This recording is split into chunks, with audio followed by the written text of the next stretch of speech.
I would like to extend a warm welcome to this Mistra dialogue webinar about climate, environment and the US election. My name is Anna Jöbon and I am CIO at Mistra. And Mistra is an independent foundation which funds strategic environmental research. And we focus on complex problems which often require cross-sectorial and transdisciplinary collaboration and approaches. And we are currently financing about 20 research programs. Topics that we cover is all from climate policy, industrial transition, to geopolitics of climate change. Mistra Dialogue is an interactive and initiative which we try to reinforce links between our program of research and results and the need of expert knowledge in society at large. It is a way to develop Mistra's knowledge dissemination further. Today, we are glad to bring together researchers from several Mistra programs, all of which have extensive knowledge in this area of climate change. With that, I will leave the word to today's moderator, Erika Bäckstrand. I'm really happy to have you here. And you are one of Sweden's most experienced foreign news correspondents. And you have told us that you lived for many years in the US and you're also an expert on climate. So we're really happy that you are participating as moderator at this seminar today. And you are currently holding a position as a global climate correspondent of Swedish National Television. And you used to be the former bureau chief of correspondent of SVT based in Washington, DC. So please, Erika. Thank you so much. I'm honored to moderate this debate today. As you all know, we are only 13 days away from the American election. And although Americans always tend to say that the upcoming election is the most important ever, I think that we can all agree that there's a lot at stake this time. Is Trump going to get another 4 years? And what can the implications be? What will the implications be if Joe Biden takes over? So it's a very timely discussion. We only have 1 hour, so let me just quickly walk you through the agenda. We're going to start by 3 brief introductions by our distinguished panelists. I have given them each and one 8 minutes to talk. You can all ask them questions. If you look at your screen in the bottom right, it says Q&A. You can type your questions and I will pick them up after the 3 of them have finished their presentation. So roughly giving you about half an hour for questions, and I will also be putting through some questions. So your questions can only be forwarded through the chat Q&A. So let's start with Karl Hallding. He's a senior researcher at the Stockholm Environment Institute, and he's going to start by providing us with 3 scenarios, sort of backdrops for the discussion on how geopolitics may coincide with the US election outcome. Please, the floor is yours. Thanks, Erika, and hello, everyone. I'm really glad to know that quite a number of people listening in to this seminar. And I will start with a brief scene setting, and I will share my screen to make it a bit easier for you to follow this. So there we are. I will present 3 possible scenarios here, and a little bit of background of these scenarios. They have been developed as a part of an explorative scenario exercise that we engaged in April to understand the disruptive effects of the corona pandemic on the global society in the 12 to 36 months perspective. So it wasn't started at all from understanding the US implications here. But it has shown to be possible to use this. Essentially, we brought together 25 experts on all sorts of different global developments and regions. We identified 30 global drivers that each could take two to four different states in this 12 to 36 months perspective. We sent out the 30 global drivers to over 250 leading decision makers in Sweden and got interesting results. And on the basis of that, we have developed a scenario set with 4 scenarios. And 3 of those scenarios I'm going to present to you today because they have been born out of uncertainties around outcomes in the US election. That was one of the 8 critical uncertainty drivers that came out of this exercise. So these are the 3 scenarios. They're called reconnected, fragmented, and reconfigured. And note that these are global scenarios. They depict plausible future developments as a result of the structured horizon scanning and scenario process that we have been going through. So what are these 4 scenarios? Well, the reconnected world is a scenario driven by a need to reconnect the world in a functioning way, and where a renewed transatlantic link has played an important role. The fragmented future, that's a future where recurring waves of bigger corona outbreaks are closing borders and undermining global community, fragmenting global trade, and it's an increasingly confrontational world. The final scenario here we call reconfigured.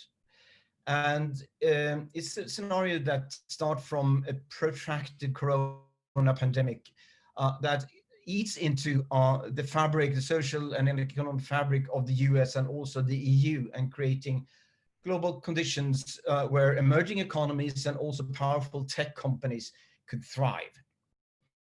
So interestingly, these 3 scenarios also map on 3 possible outcomes of the US elections that, as I mentioned before, were critical uncertainties in our analysis. So the reconnected world is one that kind of coincides, it tags in with a future where Biden wins the elections, where the fragmented world in a similar way tags in with different aspects of a world where Trump is winning.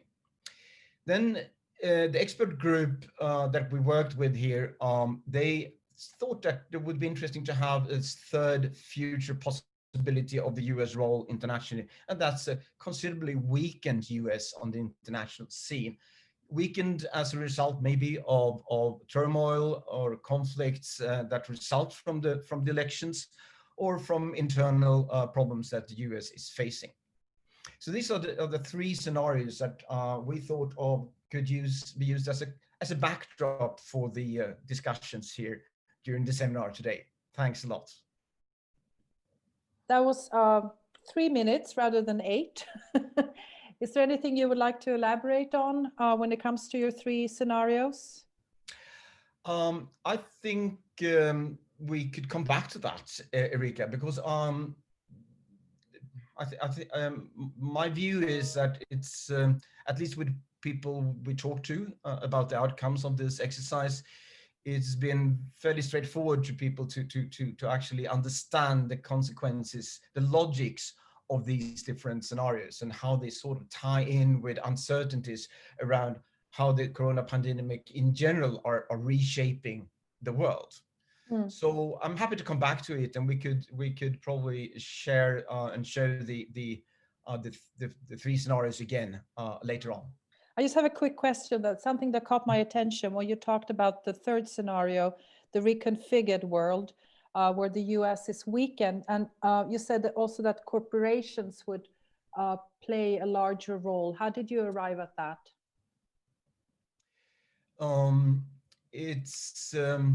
It's built into the underlying definitions of the 30 drivers that was identified by the 25 experts. So in that process, each of those drivers were described in terms of 2, 3, or 4 plausible future states, and it's in the description of those states. There are descriptions of, for example, opportunities for companies on globalized markets, and to what extent markets, the global world is still working or not. So it's part of the quite rich underlying set of assumptions and text underlying these scenarios. So I'm happy to share that at some other time, but I think it's for today it's worth to just to bring these three different outcomes, possible futures with us in the discussions. Okay, all right. Well, thank you so much for now. Our next speaker is Professor Karin Bäckstrand. She's at the Stockholm University. She's also a member of the Climate Policy Council, which is an independent body who was set up to review the success or failures of the government's environmental climate policies. So you will now provide us with a sort of geopolitical analysis, how you view the US election and possible consequences for the sort of climate governance of the world. Welcome. Thank you so much, Erika, and thank you everybody for joining this very timely seminar. And Karl, you had an excellent presentation, and I will depart from that a bit. So I will focus during my 8 minutes on the global climate policy implications of the US election and its implications for the liberal world order. And on November 4th, the day after the election, US will officially leave the Paris Agreement. I mean, Biden has promised to rejoin if he wins. And so I will focus on what are the implications for the climate policy. Will US be the global climate pariah or a possibly global climate leader? And to cite Todd Stern, the previous climate envoy under President Obama, the US election is really this make or break for global climate politics. It's enormously important for the theme of today, global climate politics. However, I will argue there is much more at stake than catastrophic climate change if Trump wins a second term. And what is at stake is the multilateral world order and the whole framework that exists to address transnational problems.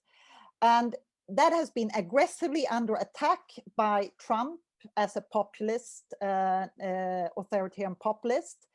And we see how institutions such as the UNFCCC and WHO that are essential for addressing global collective action problems like the pandemic and climate change have been undermined or will be undermined if Trump wins the term.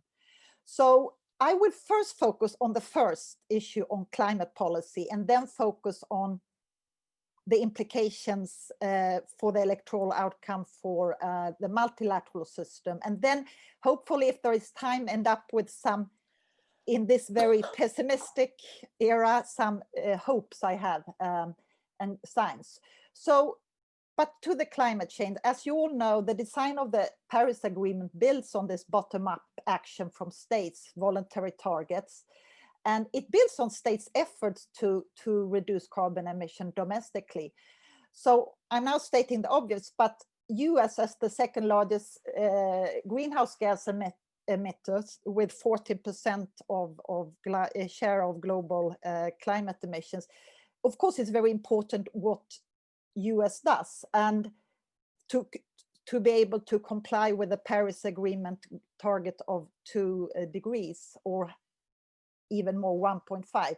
So Trump has basically no climate plan. Instead, there has been a rollback, significant rollback on environmental legislation. Dallas will talk about this.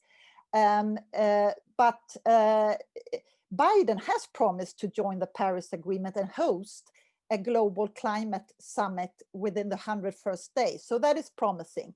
Also, and maybe Dallas will talk about this, and this is promising for the, if he wins for the US national determined commitment, that is his $2 trillion plan for reducing carbon emissions, rolling out renewable energy and decarbonizing the energy and transport sectors.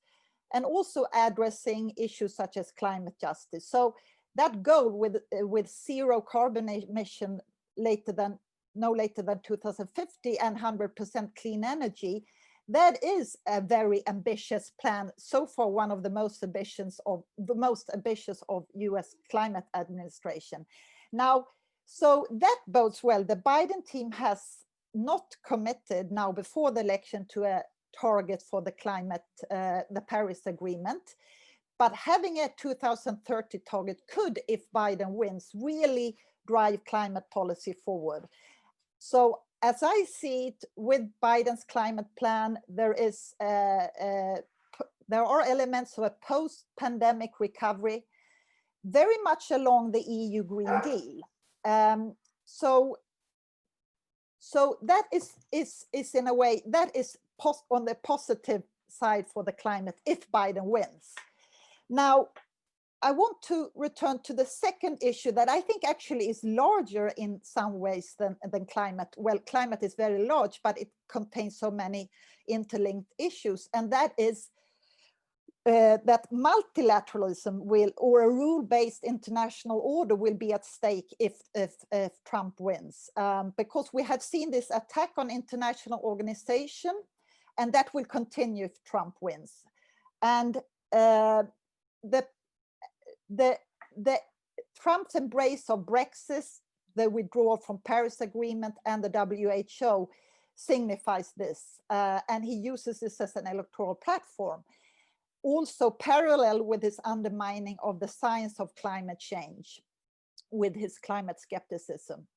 So here, I think, here is the real danger, because both the COVID pandemic and climate change are prime example of transnational global collective action problems that has to be handled by multilateral institutions. Both threats are deadly, both short-term and long-term, and they are linked. The climate change, the pandemic, migration, and loss of biodiversity is interlinked systematic crisis. And we also now see an increase in poverty as the pandemic unfolds. Actually, the World Food Programme, the recipient of the 2020 Nobel Peace Prize, reports increased poverty now after the pandemic. So here is the real danger, because we need more than ever strong global and regional institutions to handle interlinked, systematic, cascading crisis of climate,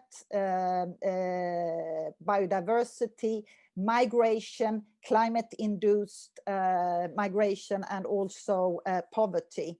So while international institutions, and I'm the first one to say this, are far from perfect, they are essential means to handle a collective action problem. If Biden wins, and I agree with Karl's first scenario, we will see a re-engagement with multilateral institutions, and what I think a very important, building the transatlantic link with EU, because EU, that is EU and US, that conflict or discourse is very worrying, and a stronger link with them, with the EU's Green Deal, together with the US Green Deal and EU's now in the making new climate law, will be a very strong access. I also think that if Biden wins, he will see the re-engagement with China, that also has engaged with climate and decarbonization, to pick up from the Obama's administration strong link between US and China. What is also extremely interesting is to secure, or important, finance for development aid, and the Green Climate Fund, because climate change hits, as COVID, the most poor and vulnerable countries in the world, and the least developed countries. And again, for that, we need a strong multilateral system. Multilateralism is for the weak. And with with Trump as president, it's the more the slogan "might is right" in the world order. So I see that my time here is running up. I want to end with some positives here. We can see a sign that public opinion is shifting very much in the US. The Pew says that 60% institutes, the Pew Institute that has measured the public opinion, say that 60% of the Americans think climate change is a threat to US well-being.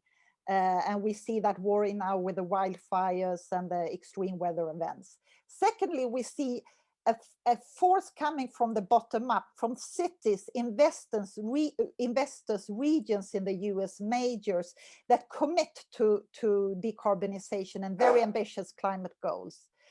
And we have seen in history that US has been an environmental leader, and for example, during the handling of the stratospheric ozone crisis, then EU was a leader.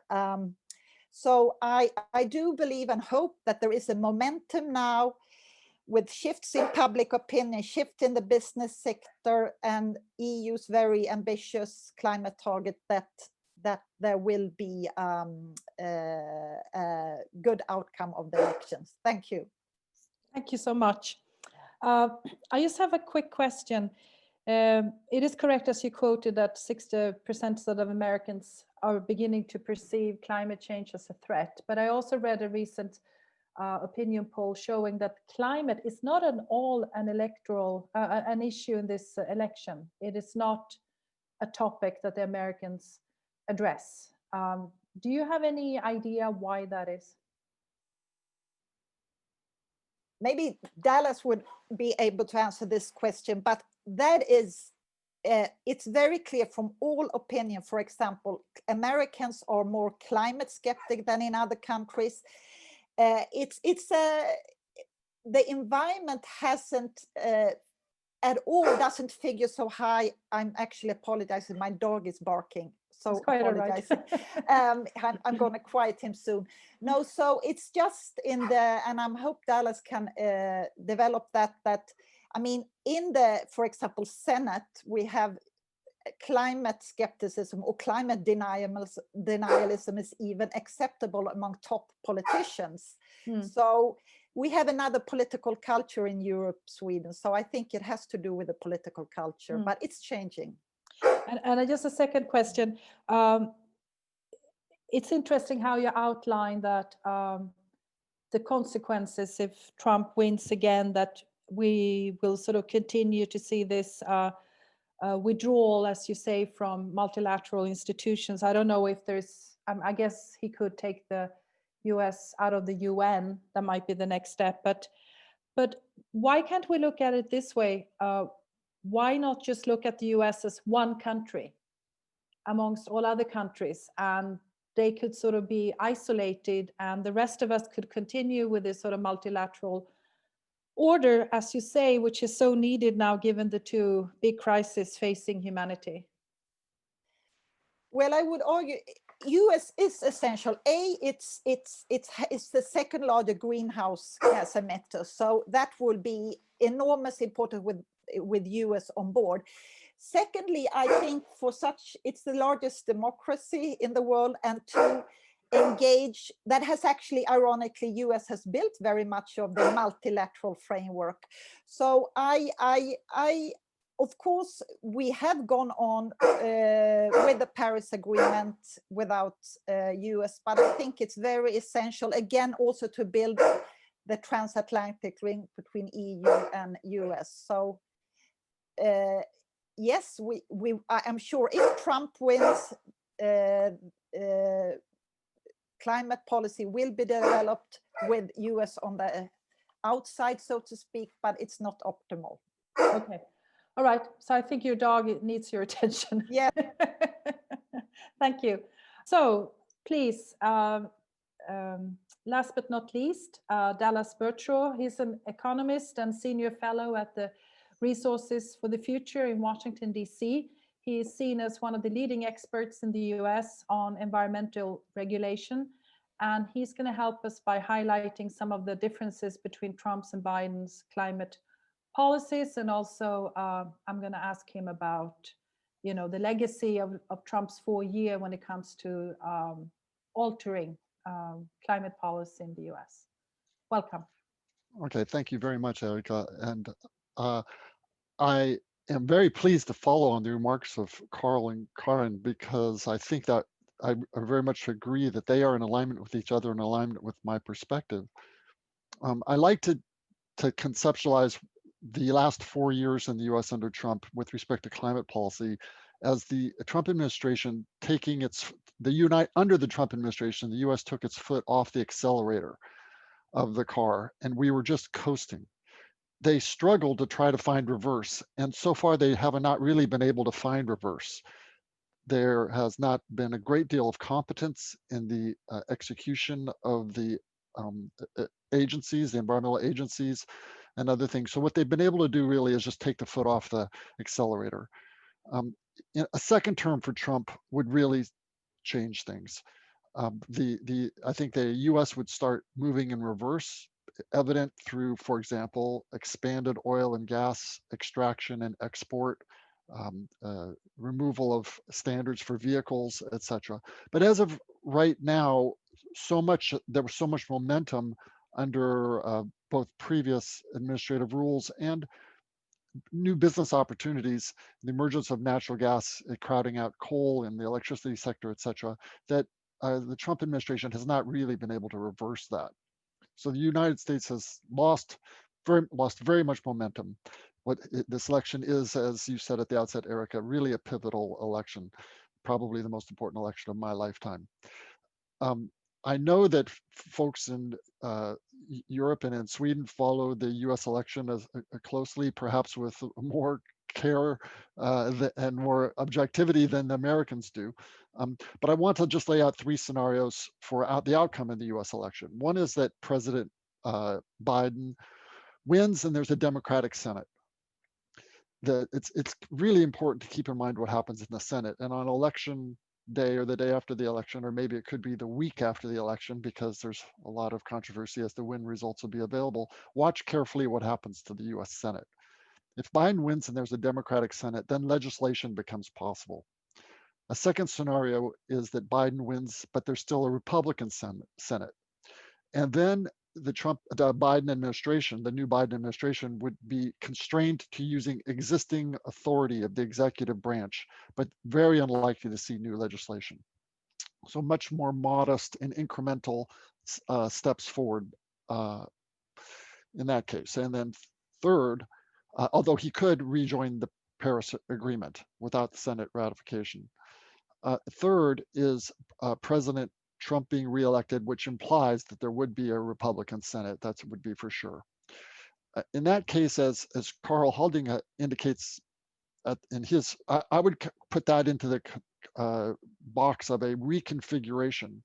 It would be a reconfiguration of domestic US institutions and international relations. And indeed, I think it's correct that there would be corporations would be playing a larger role. And Karin very much anticipated my own view when she brought up multilateral institutions. I would anticipate, if Trump is reelected, that there would be a decline of multilateral institutions, or certainly the US participation, but also US support for multilateral institutions, and an alliance among resource extraction nations to operate outside the kind of constraints that multilateral institutions impose. And by analogy, I think the role of the EU as a governing body and government and the regulatory and legal decisions that are taken in the EU are one of the places that we would look as global citizens to keep corporations in check and protect privacy, etc. These institutions would be undermined if Trump is reelected, and I agree that that is more severe in the long run to human history, even than the effect on climate policy. One other thing to keep in mind is there's lots of narrative in the US, and you may have heard of it, of the possibility of a contested election, that could not be settled on election day. It could not be settled for several days after the election until all ballots are counted. Maybe it, there's all sorts of scenarios. I just want to point out that there have been 5 previous contested elections in US history. So this is not as totally crazy or disrupt. It is indeed possible, and it wouldn't destroy the US government to have a contested election, but it would play into the reconfiguration scenario, with the reconfiguration being some pivotal change in the role of the US in the international economy. So now just a dose of reality. The polls today indicate the first scenario is the one that's most likely. President Biden elected with a Democratic Senate. Now, historically, as the races tighten as you get closer to the election. However, this year, the polls have been stable for over a year, and they're stable with respect to hard feelings on behalf of voters both in favor of or disapproval of Trump. So there may not be as much movement coming closer to the election towards a close election as there are in other years. And also millions of ballots have already been cast through early voting. So, be a very interesting next couple of weeks. There are, now I want to mention also finally with one other institutional framework before finally getting to the main topic. There's 2 institutional factors that I would like you to keep in mind as you watch what happens in the US over the next year.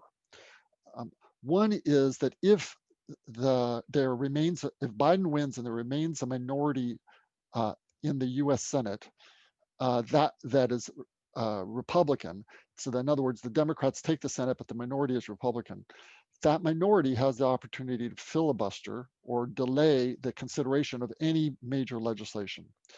And interestingly, a simple majority of Democrats in the Senate can vote to change the rules. So they could shatter norms and decide to eliminate the filibuster. So that would be of huge political science importance, but also very disruptive in the long term in the US.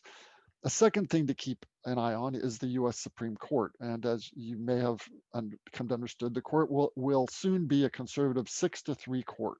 And that 6-3 court has justices who have articulated positions on various legal doctrines that would really constrain the ability for an executive agency to take regulatory measures to reduce carbon emissions. It would, on the one hand, make the pathway necessarily involve more legislation, but it would also slow things down. And interestingly, a Democratic Senate and Biden could add members to the court. This is the so-called stacking the court phenomenon. And you can do that under the existing Constitution. And by adding members to the court, they could, of course, change the balance of the court. So that, again, would shatter a norm of US politics and US institutions. But under the Trump administration, this is the one thing that is common now as we see the shattering of norms.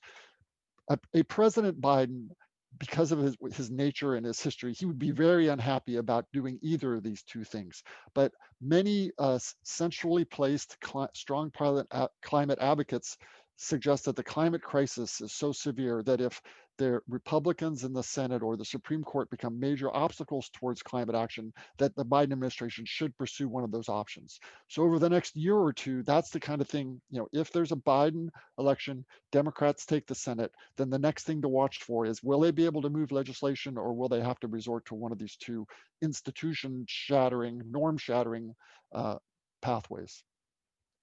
So now just on policies, let's talk about climate policy in the last 3 minutes or so that I have.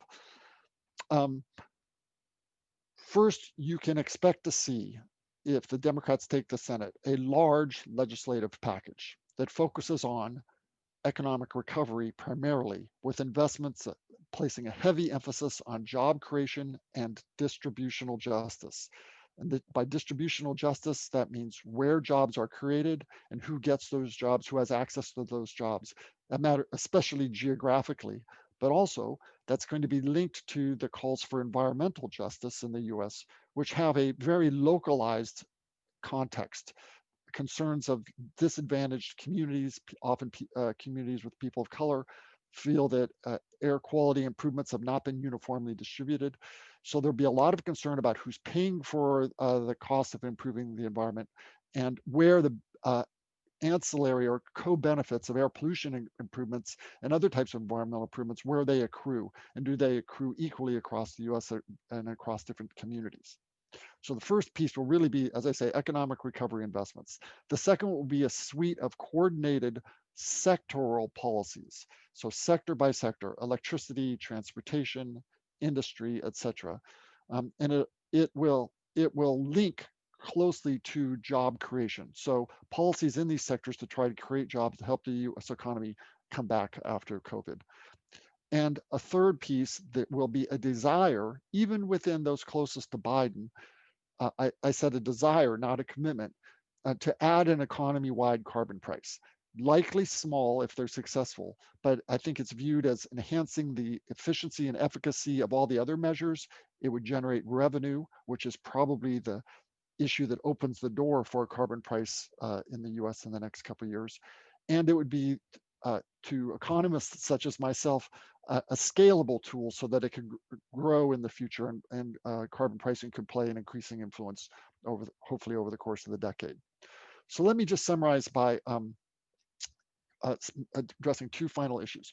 One is just sort of, let's take a step back and ask, what is Biden's grandiose plan? And it's described as Build Back Better.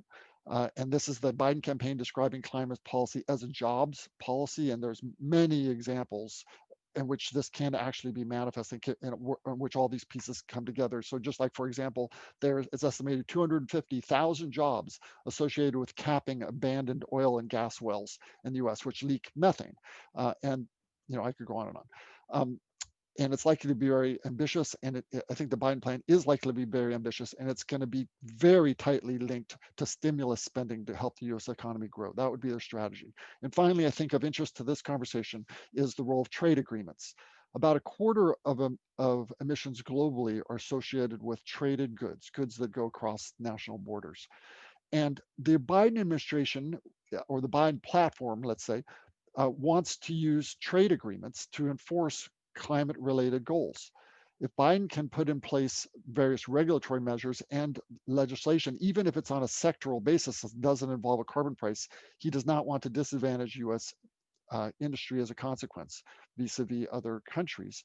And so Biden's trade agenda calls for a global ban on fossil fuel subsidies. If that's achieved in the US, then Biden would seek to punish imports from countries that continue to subsidize fossil fuels. And the plan calls for tariffs on importing goods and trade deals on that include commitments regarding carbon.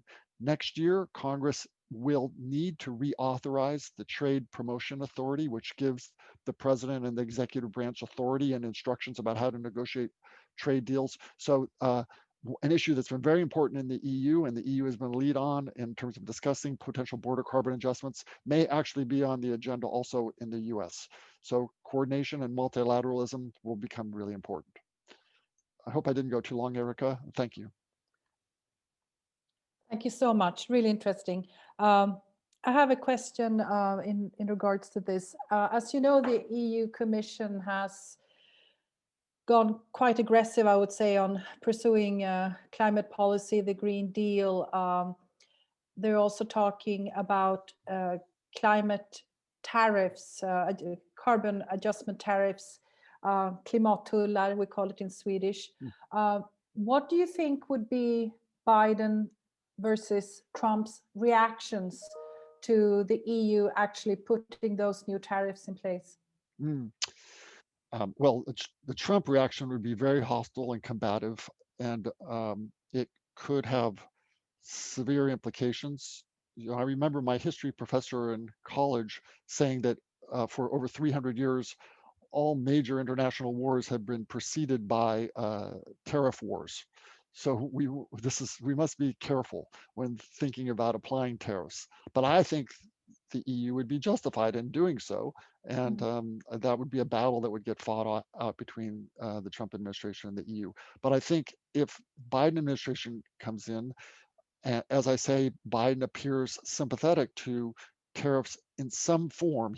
In other words, he wants to discipline the international trade regime with respect to climate goals. I would imagine there would be some good negotiation and hopefully compromise between the EU and the US. And together, I think they would have really elevate the role of border carbon adjustments and tariffs. That could be very important. And lastly, when we spoke before, you gave me an interesting example in, or initially you said that Trump has sort of cruised, like they took away the foot on sort of forwarding the vehicle when it comes to making gains on climate policy in the US. They would have liked to put the car in reverse, but you said they failed to. How successful has the Trump administration been in actually pursuing new legislation to reverse the Obama administration's climate and environmental policies? Yeah, well, there really has been no important legislation to reverse the Obama era policies. What they have done is tried to issue a bunch of new executive orders and withdraw regulations and put new regulations in their place that would undo many of the things that Obama had done. And these are vulnerable legally as executive orders. They're not as durable as legislation. And they've been challenged. It's always the case that they're going to be challenged in court. And these have been challenged in court very aggressively, even more than we're used to. And the key point is, the key outcome here is that the Trump administration has been very unsuccessful. The usual outcome in courts when regulations of an environmental nature are challenged is that the administration will win 80 to 90% of the time when it's challenged by outside groups. With over 100 challenges to in the US to Trump regulations or rollbacks of other regulations, his success rate is only 16%.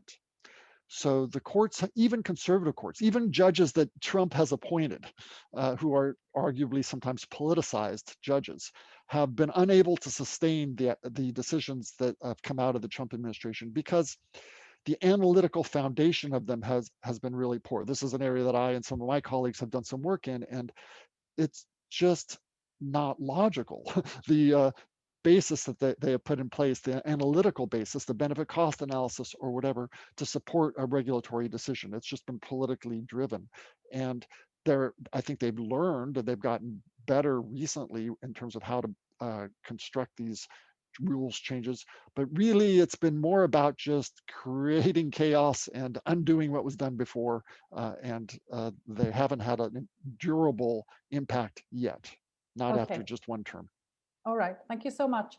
Could I please ask my other two panelists to turn on their cameras, because we now have 15 minutes for questions. There are some questions that have been coming in. So one question for you, Dallas, is do you think that Alexandria Ocasio-Cortez Green New Deal would actually gain strength in a Biden administration?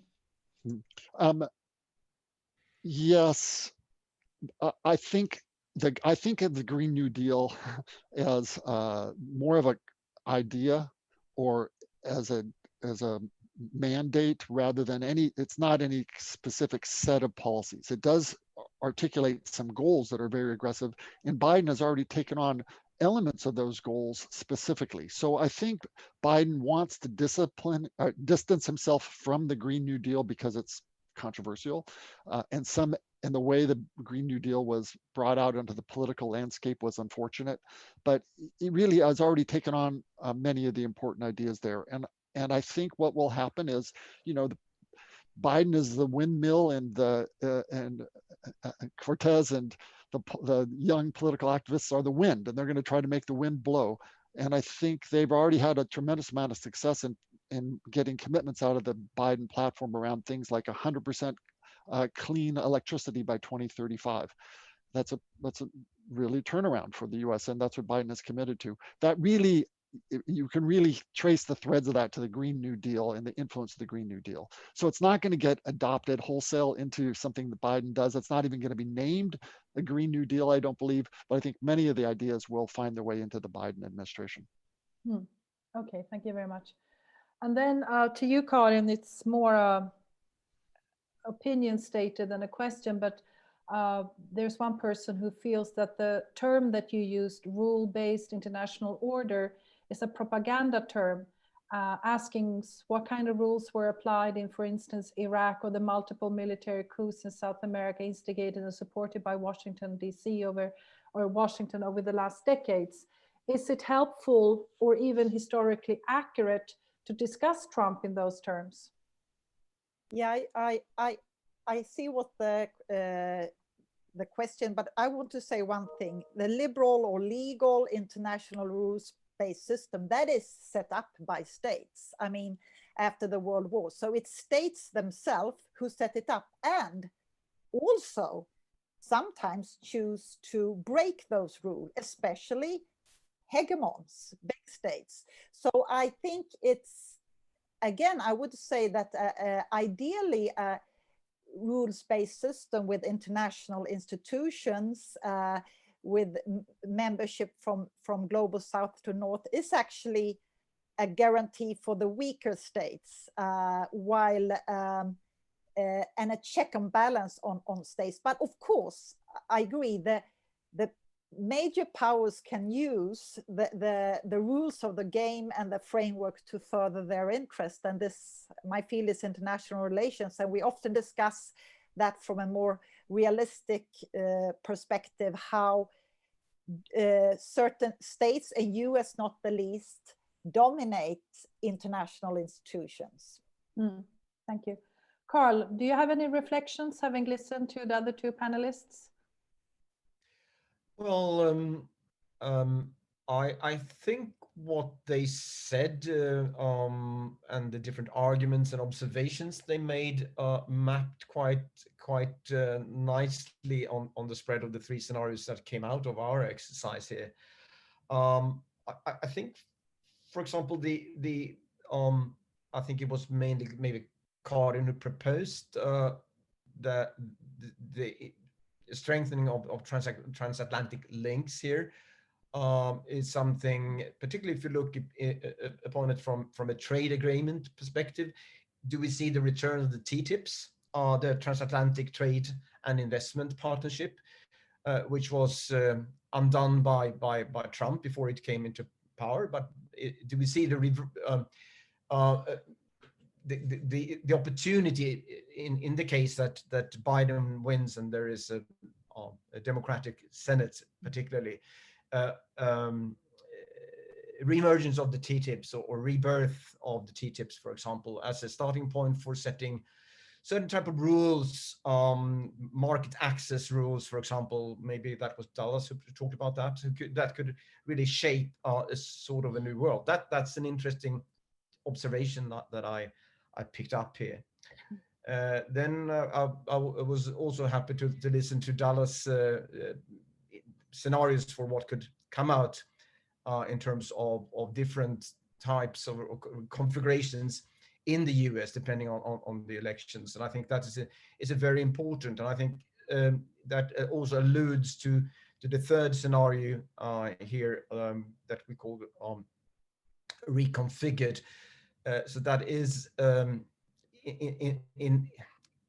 a weakened US that could become weakened because of the outcomes of the elections, regardless of who is actually winning the elections. That could give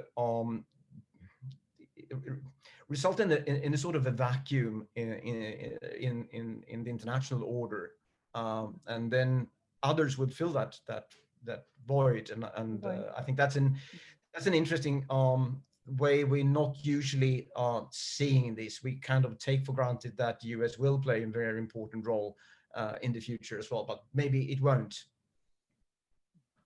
Thank you. So there are two questions for Dallas. The first being, what are the views of the US industry on investments in renewable energy and fossil-free industrial production? Do they view this as business opportunities?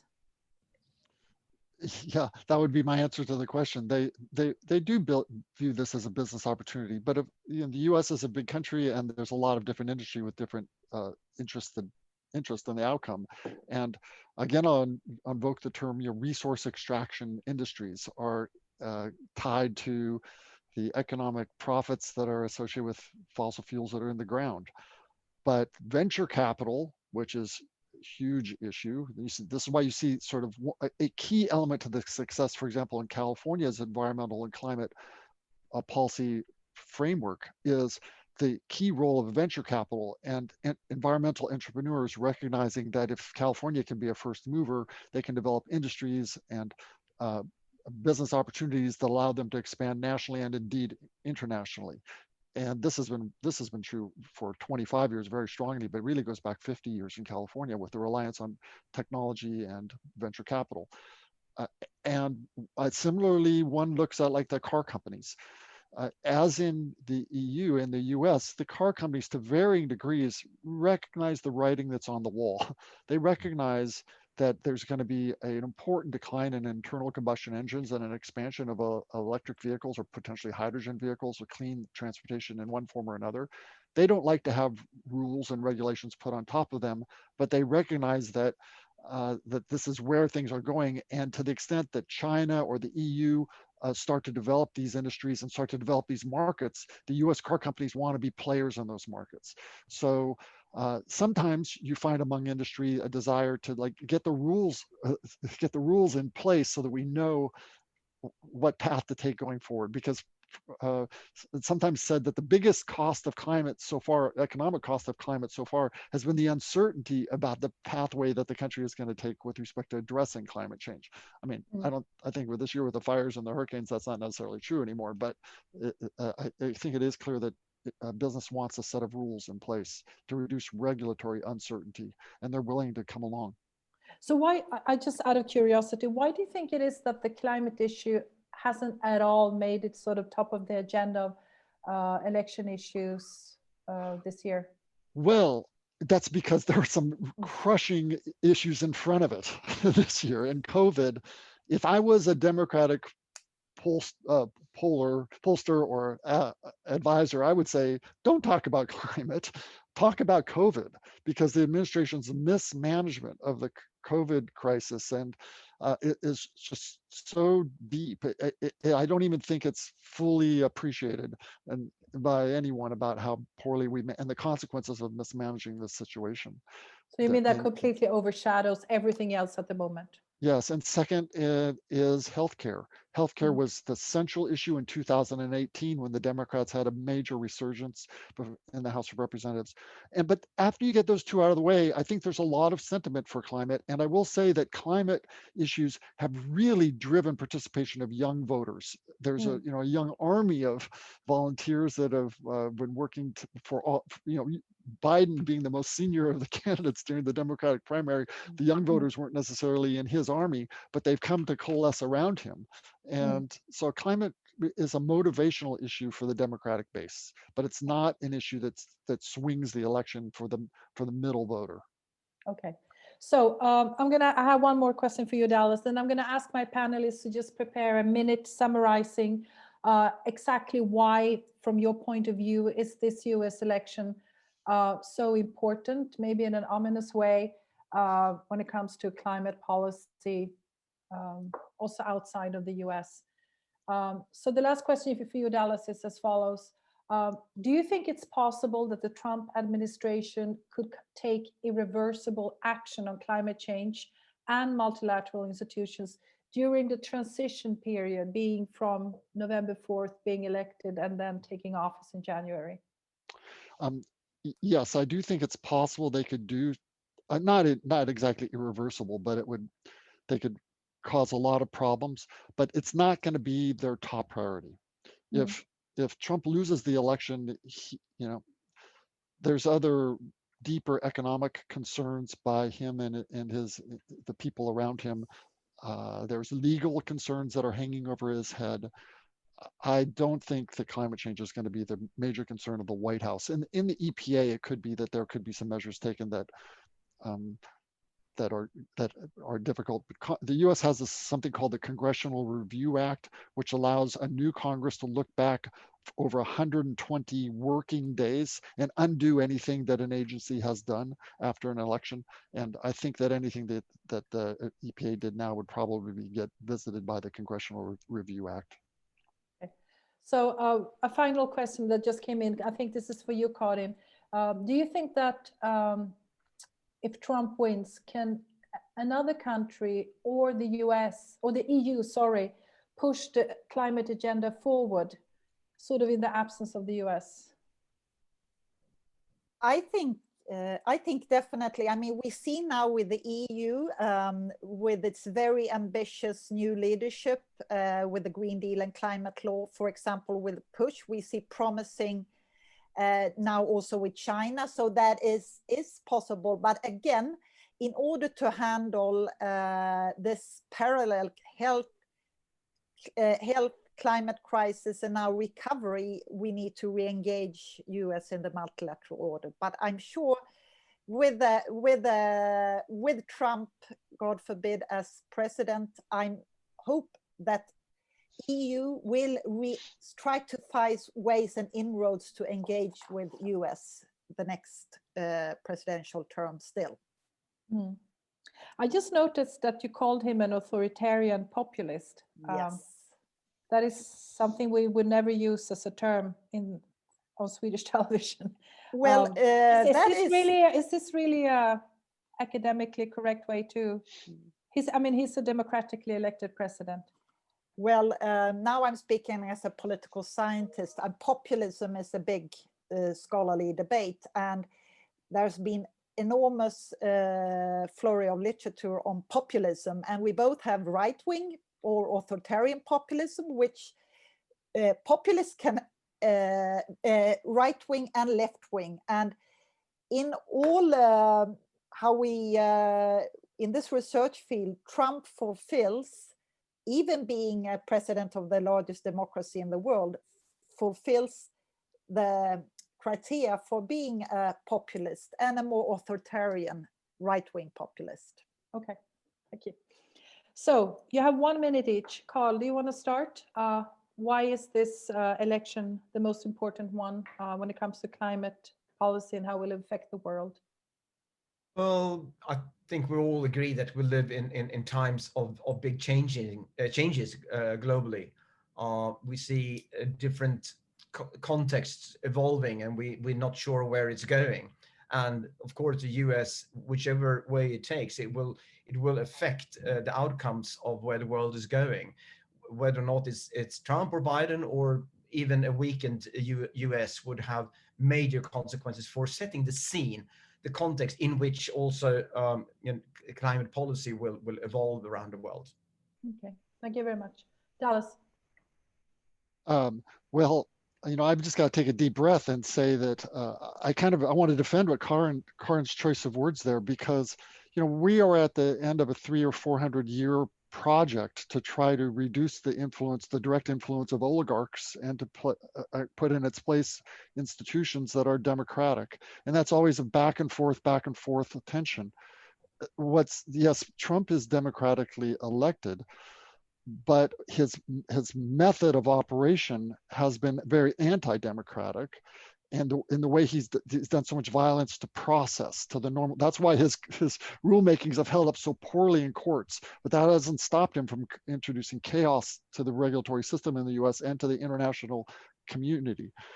So I think populist is the right word, and authoritarian is the right word. And I think if climate is the challenge of this century for us from the international community, then Trump's election or potential re-election is really key, because it has such an influence in terms of the way we can relate and cooperate on a domestic and international basis.